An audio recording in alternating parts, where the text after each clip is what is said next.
جو حق کو دیکھ لیں اور حق کی بات نہ مانیں، اللہ کی طرف سے آخرت کی سزا ان کے لیے لکھ دی جاتی ہے. صرف ایک وجہ رہ جاتی ہے کہ وہ بچ جائیں، کہ وہ موت سے پہلے توبہ کر لیں. سو یہاں دونوں مفہوم آتے ہیں حق القول کے.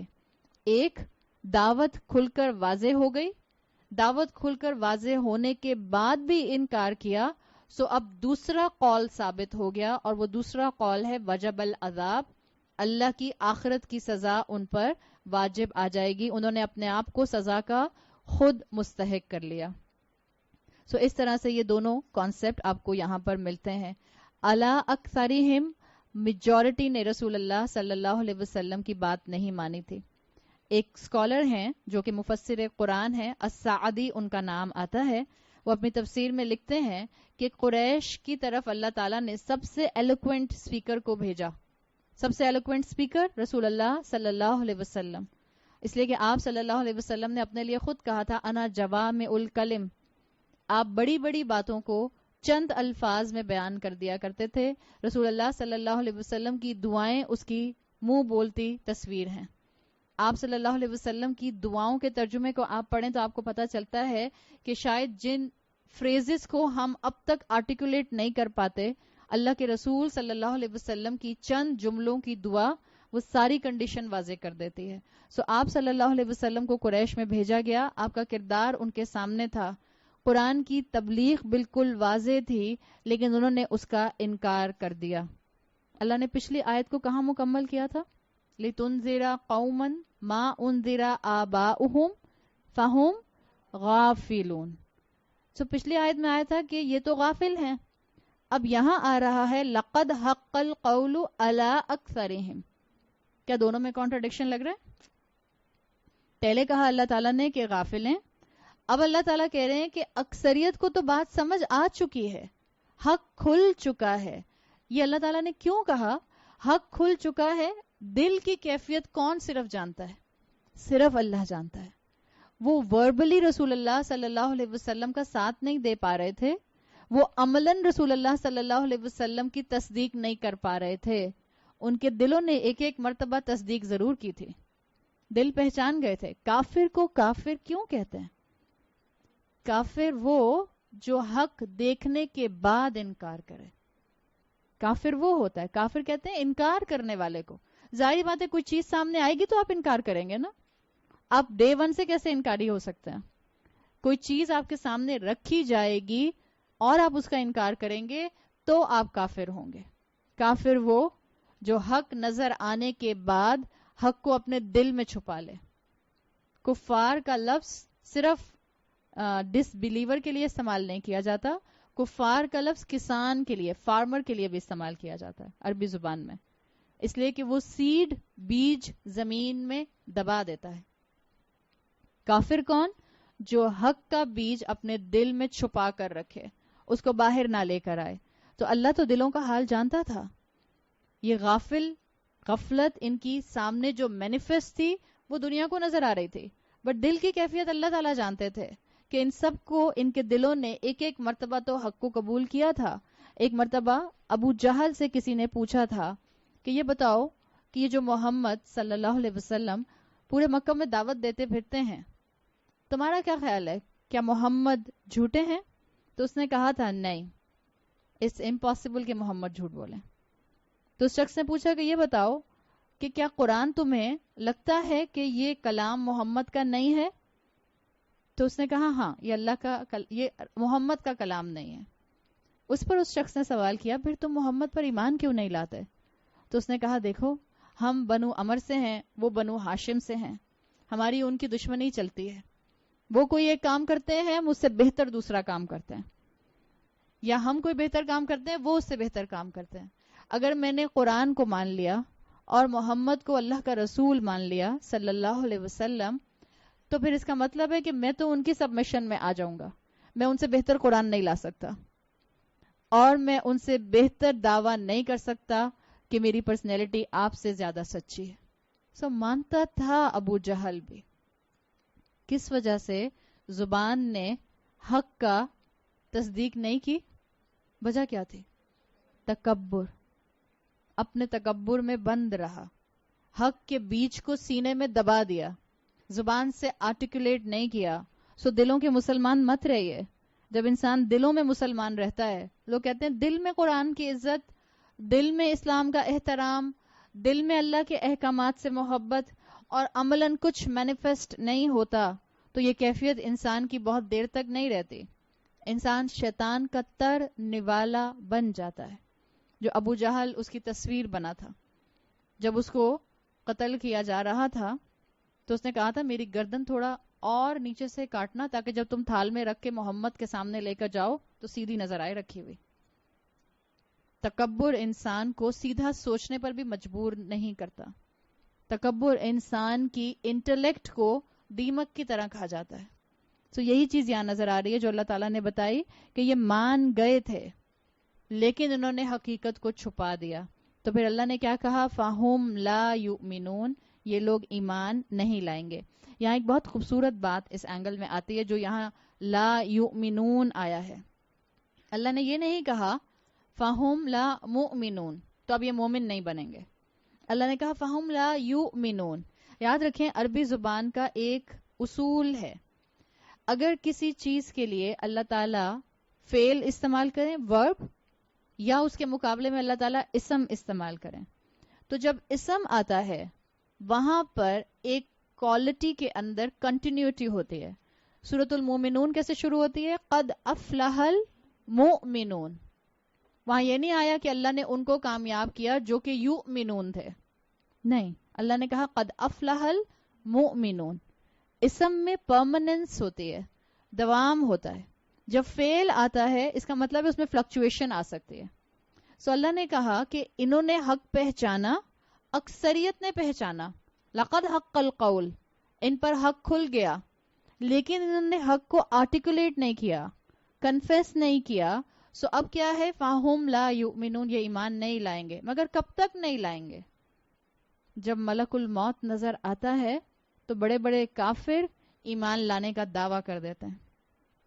جب قبر کی سزائیں اور عذاب اور آخرت کی سزائیں اور جہنم سامنے آئے گی تو بڑے بڑے کافر ایمان کا دعویٰ کر دیں گے.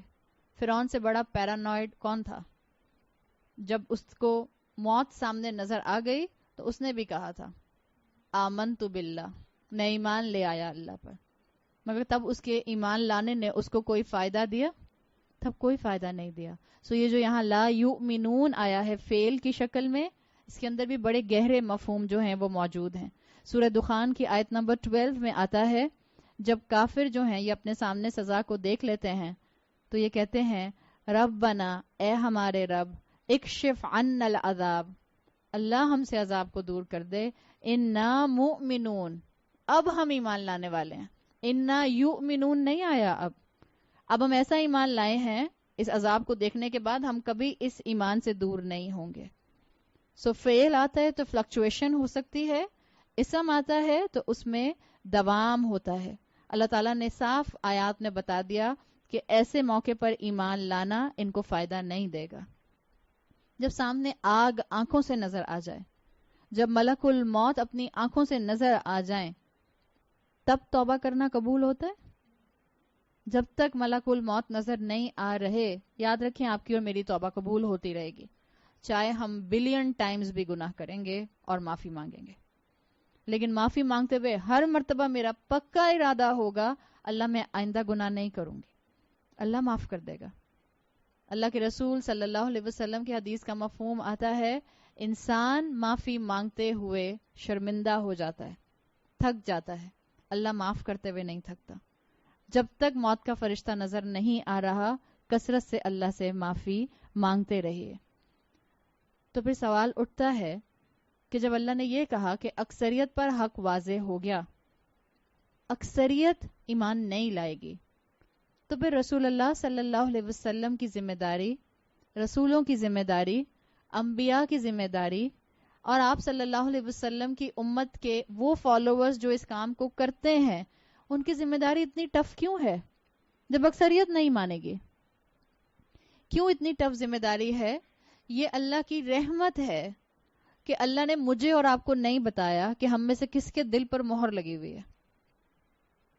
آپ اور میں کسی کو دیکھ کر، کوئی کتنا بڑا گناہگار کیوں نہ ہو، کوئی کتنا بڑا obvious کبیرہ گناہ کیوں نہ کر رہا ہو، آپ اس کو دیکھ کر کہہ سکتی ہیں اس کے دل پر مہر لگ چکی ہے؟ آپ اور میں نہیں کہہ سکتے. کیوں نہیں کہہ سکتے؟ اس لیے کہ ہم نے دل نہیں دیکھا اس کا. ہم نے جب تک اس کا دل نہیں دیکھا، اور دل دیکھنے کا انسٹرومنٹ آپ کی اور میرے پاس ہے نہیں، وہ اللہ جانتا ہے. اور اگر اللہ تعالیٰ حضرت عمر رضی اللہ عنہ کا دل بدل سکتے ہیں، وہ جو نعوذ باللہ رسول اللہ صلی اللہ علیہ وسلم کو قتل کرنے کے ارادے سے نکلے تھے، اگر اللہ تعالیٰ خالد بن ولید کا دل پلٹ سکتے ہیں، اگر اللہ تعالیٰ ابو سفیان کا دل پلٹ سکتے ہیں، سو ہو آر وی ٹو سے کہ فلاں کے دل پر مہر لگ چکی ہے. اللہ تعالیٰ نے یہ بتا دیا رسول اللہ صلی اللہ علیہ وسلم کو کہ اکثریت ایمان نہیں لائے گی، لیکن اللہ تعالیٰ نے رسول اللہ صلی اللہ علیہ وسلم کو بھی نہیں بتایا کہ کون ہے جو ان اکثریت میں سے قلیل ہیں اور ایمان لے آئیں گے. سو آپ کا کام تو سب کو پہنچا دینا ہے. Your responsibility is to convey not to convince. اور جو ذمہ داری رسول اللہ صلی اللہ علیہ وسلم کی تھی وہی آپ کی اور میری ہے. بغیر ڈسٹنگوشنگ فیکٹر درمیان میں لائے ہوئے، بغیر تفریق کرتے ہوئے، کوئی کیسا بھی انسان ہے، گناہگار سے گناہگار، چاہے مسلمان ہے یا نان مسلم ہے، آپ کی اپنی اولاد آپ کو لگتا ہے نہیں مانے گی، کیسے بھی ہیں، ٹوٹے پھوٹے مسلمان ہی صحیح، آپ نے سب کو ایک ہی اینگل سے اللہ کی طرف بلانے کی دعوت پر لگے رہنا ہے. یہی انبیاء کا کام تھا اور یہی انبیاء نے کیا. سو اللہ تعالیٰ نے رسول اللہ صلی اللہ علیہ وسلم کے مورال کو ہائی کیا ہے کہ دیکھیں میں نے ابھی سے بتا دیا ہے، آپ ہزاروں کے مجمع کو بتائیں گے، بس چند ہی ایمان لائیں گے، بہت کم ایمان لائیں گے. سورہ عصر کیا بتاتی ہے؟ سورہ عصر نے وہ اقلیت بتائی ہے جو آخرت میں سیلویشن کے راستے پر ہوگی، نجات کے راستے پر ہوگی. ان الانسان لفی خسر، میجورٹی انسانیت کی لاس کا شکار ہے، اور مائنر مائنورٹی ہے الا الذین آمنوا وعملوا الصالحات وتواصوا بالحق وتواصوا بالصبر. دس از اے مائنر مائنورٹی. لیکن پوری انسانیت میں سے وہ مائنر مائنورٹی والے انسان کون سے ہیں، وہ ہینڈ پکڈ کون سے ہیں، آپ کو اور مجھے نہیں پتا. سو آپ اور میں تو بس بتاتے ہی جائیں گے. رسول اللہ صلی اللہ علیہ وسلم کو بھی تسلی دے دی گئی کہ زیادہ لوگوں کے آنے کی پرواہ مت کیجیے گا، نمبر گین میں مت رہیے گا، نمبر گین کو چھوڑ دیں، بس پہنچاتے رہیے. اور یہ کیوں کہا گیا رسول اللہ صلی اللہ علیہ وسلم کو خاص طور پر سورت یاسین میں کہ دیکھیں اکثریت ایمان نہیں لائے گی؟ اس لیے کہ آپ صلی اللہ علیہ وسلم کی جیسی شخصیت تھی، آپ بہت سے لوگوں کی بے عملی کا ریزن لوگوں کے نہ ماننے کو نہ سمجھتے. کس کو سمجھتے؟ آپ سمجھتے کہ میری دعوت میں کمی ہے. اور آج بھی اسی طرح کے دو انسان ہوتے ہیں. ایک کیٹیگری انسانوں کی ہوتی ہے جو کہ میجورٹی ہے، جب کچھ بھی آس پاس غلط ہوتا ہے، بلکہ آس پاس نہیں، ان سے خود بھی جب کچھ غلط ہوتا ہے، مطلب گلاس خود توڑیں گے، اپنا ہاتھ لگا گلاس ٹوٹ گیا، بٹ کہیں گے آپ نے یہاں کیوں رکھا تھا. بعض لوگ غصہ خود کریں گے، بٹ غصہ خود کر رہے ہیں نا، لیکن کہیں گے آپ نے غصہ کیوں دلایا تھا. سو بعض لوگ اور میجورٹی انسانوں کی ایسی ہوتی ہے جو کسی بھی غلط کام کے ہونے کے اوپر آس پاس کے لوگوں کو یا ماحول کو یا وقت کو یا زمانے کو بلیم کرنے لگتی ہے. اللہ کے رسول صلی اللہ علیہ وسلم نے ہمیں حدیث قدسی بتائی ہے جس کا مفہوم آتا ہے، اللہ نے کہا ہے زمانے کو برا نہ کہو، زمانے میں ہوں. کیوں زمانے کو برا کہتے ہیں؟ اور کتنا عام ہم کہتے ہیں بڑا برا وقت آ گیا ہے، بڑا برا وقت آ گیا ہے. ہمارے اپنے ہاتھوں کی کمائی ہے جو ہمارے سامنے آ رہی ہے. سو کیا ہے کہ بعض لوگ ہوتے ہیں جو ہر نیگیٹو چیز کی رسپانسبلٹی پر بلیم گیم کرتے ہیں، اپنی ذات کو دیکھتے ہی نہیں ہیں، اپنی غلطی کو دیکھتے ہی نہیں ہیں. اور دوسری کیٹیگری ہوتی ہے جو جہاں کوئی چیز غلط ہوتی ہے وہ اپنے آپ کو بلیم کرتے ہیں.